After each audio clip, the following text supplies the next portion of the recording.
명나라에서 보낸 책봉 정사 이종성이 야반 도주를 해 처벌을 받은 다음 부사 양방형이 책봉 정사의 자리에 올랐고 외국에 가 있던 심유경을 책봉 부사로 삼았다.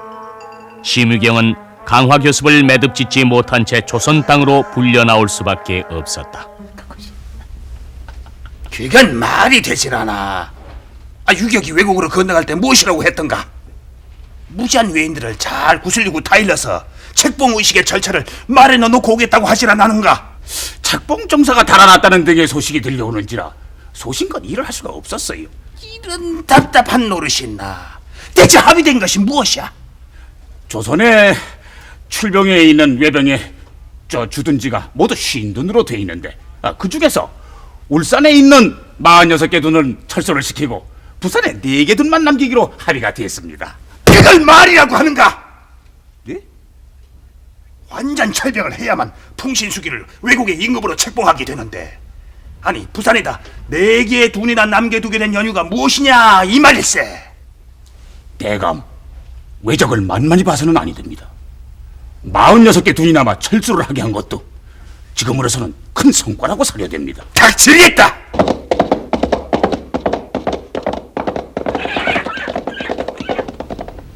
태업전하의 생각은 명나라 황제와 대등하다는 것인데,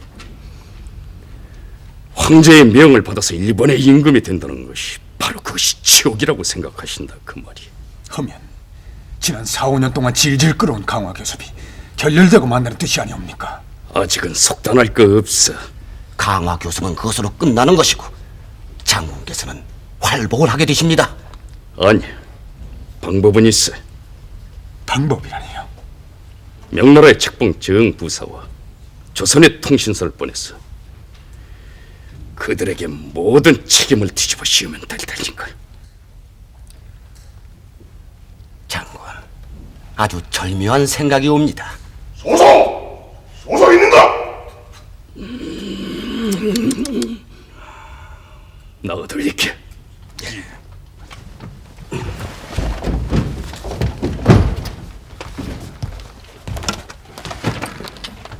봐, 철수라니! 모두 50개 둔에서 46둔이 철수라고 겨우 4둔만을 남겨놓는다면 이런 조선 의병들이 단 한 번만 공격해도 무너질 일인데, 도대체 명나라가 조선으로부터 무엇을 얻고 이따위 위험한 짓을 해? 고삐가 없어. 잡을 고삐가 없는데 성난 말을 풀어놓으면 어찌 되는가? 태업전하의 명이 가령이만 와서 서둘러서 철수를 하시오. 명나라의 책봉 정부사가 태업전하를 배열하기 위해서 지금 곧 떠나기로 돼 있어요. 또 조선의 대신 2사람이 대판으로 떠나기로 돼 있어요. 명나라의 대신 2사람과 조선의 대신 2사람이 인질이 되는데 조선 땅에서 무슨 일이 있으리라고 생각이 되는가? 철수를 하시오. 가든 그대가 철수를 한다 해도 조선에서의 일은 아무 걱정이 없어.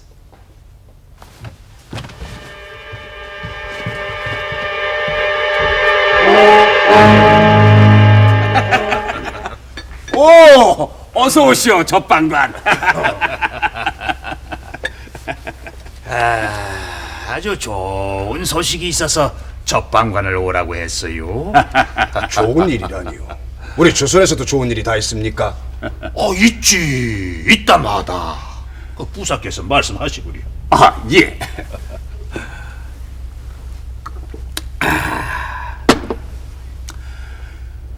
우리 명나라의 책봉 정부사는 외국의 태압을 임금으로 봉하기 위해서 곧 대판성으로 가게 돼 있어. 여기에 조선 중신 2사람을 함께 참여하기로 돼 있어요.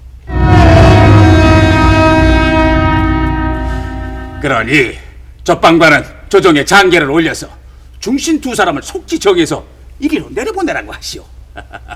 우리 조선 조정에서 그와 같은 유격 장군의 의사를 들어준다고 보십니까? 아니 듣겠다니. 저는 그런 장계를 보낼 수 없소이다. 이런 못된 접방관이 있나? 송구하오이다. 접방관, 조선 조정에서 거기에 응할 수 없다 하는 것이 무슨 뜻이요? 지난 4, 5년 동안 강화 교섭 한 탓으로 이길 수 있는 모든 승기를 다 놓쳤지 않소이까? 말을 삼가했단 말을! 들어봅시다. 자, 어서 계속하시오. 또 조선 조정은 명나라와 왜국이 무엇을 어떻게 강화하고 있는지 알지도 못하고 있는데 이제 와서 조선 중신들이 무엇 때문에 왜국에 간다는 말씀이오이까? 하면 그것이 조선 조정의 의견인가, 접방관 개인의 의사인가? 제 개인의 의사오이다. 접방관은 바로 그것이 덜 돼먹었어. 접방관이 하는 일이 뭐야? 책방 정부사의 심부름꾼 아닌가? 어서 장계를 올리시오. 못합니다. 합당하지 않은 심부름은 사양하오이다. 이런 답답한 노릇이 있나? 접방관도 생각을 해보시오. 우리가 싸운 것은 명나라가 아니고 조선이 아닌가? 우리가 조선과 싸웠다면 당연히 조선 중심들이 강화 교섭에 임해야 되는데 조선이 이에 응하지 않는다면 이것이 말이 되는가? 외인들이 조선의 중신 두 사람을 일본 땅으로 끌어들이려는 것은 풍신수길이 제시한 7가지 조건 가운데 조선은 일본을 침략하지 않는다는 서약서를 써야 한다는 조건, 바로 그것을 실천에 옮겨보고 싶었던 것이며 또 두 사람의 인지를 얻어두려는 속셈이기도 했다.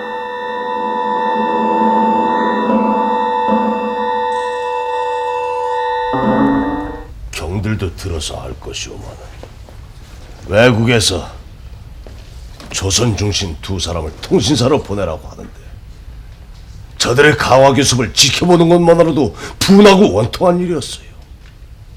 헌데 이제 와서 통신사를 보내라 하니 대체 이 일을 어쩌면 좋다는 말씀이요?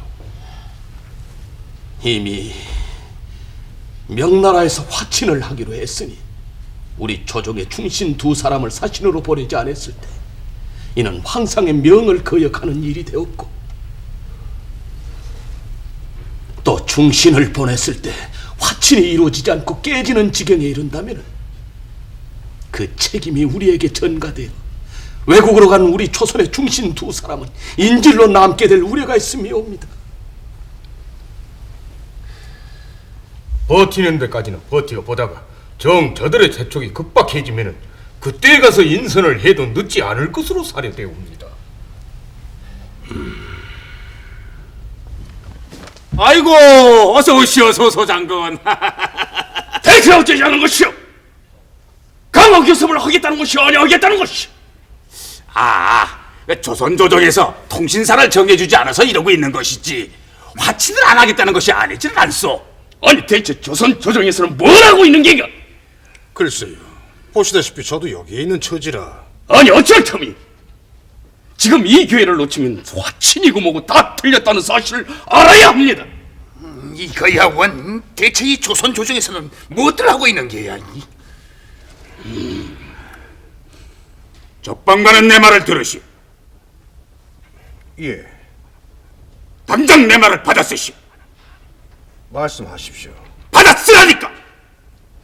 글쎄 말을 하라니까요.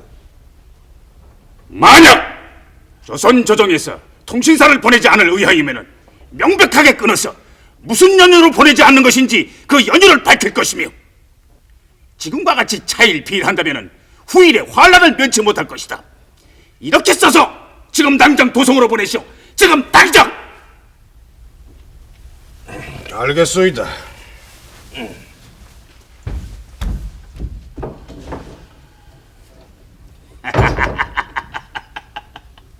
이쯤 해놓으면은 조선 조정도 정신이 번쩍 들 것이니 좀 더 기다려 봅시다.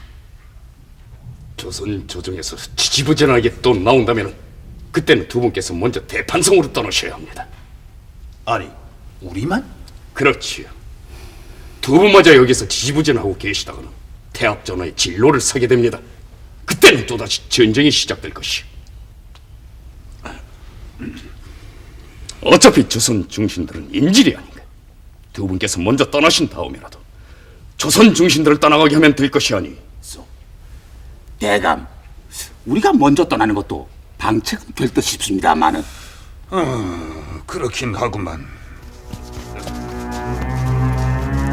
조선 조정이 두 사람의 통신사를 정하지 않고 완강한 저항의 뜻을 굽히지 아니하자 소서 행장은 책봉 정사 양방형과 부사 심유경을 대동하고 먼저 대판성으로 향해 떠났고, 이들은 조선 조정에 대해 욕설에 가까운 독촉을 보냈다.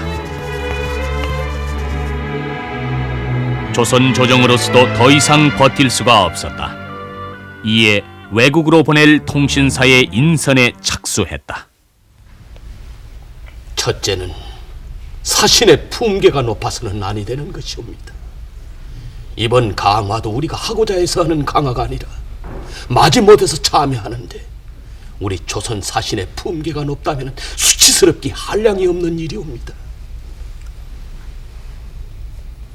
둘째는 품계는 높지 않아도 저들이 감히 범접하지 못할 기계가 있고, 이 나라 조선에서 태어난 것을 긍지로 삼을 수 있는 사람이어야 하옵니다. 셋째로는 외국과 외인들의 일을 정확하게 아는 사람이어야 하옵니다. 저 교활한 것이 외적들이라 무슨 술수를 쓴다고 해도 거기에 속아 넘어가지 말아야 하기 때문이옵니다. 참으로 옳게 보셨습니다. 하나 그 세 가지를 모두 갖춘 사람이 있을지 그것이 걱정이구려. 있사옵니다. 분명히 있사오니 심려하지 마시옵소서. 누구요? 그게 누군지 증거를 해주시오. 지금 외진에 나가 있는 황신인 줄로 아옵니다. 황신. 황신, 명종 17년 한양에서 태어났고 어려서부터 그의 비범한 재질이 세상에 알려진 사람이었다. 그의 나이 27살에 문과에 수석 급제해 스승인 우계 성혼으로부터 극진한 사랑을 받았으며, 외진이 있는 부산에 접반사로 와 있을 때가 35살 때였고, 그는 또 강화 교습을 극렬히 반대하는 사람이기도 했다.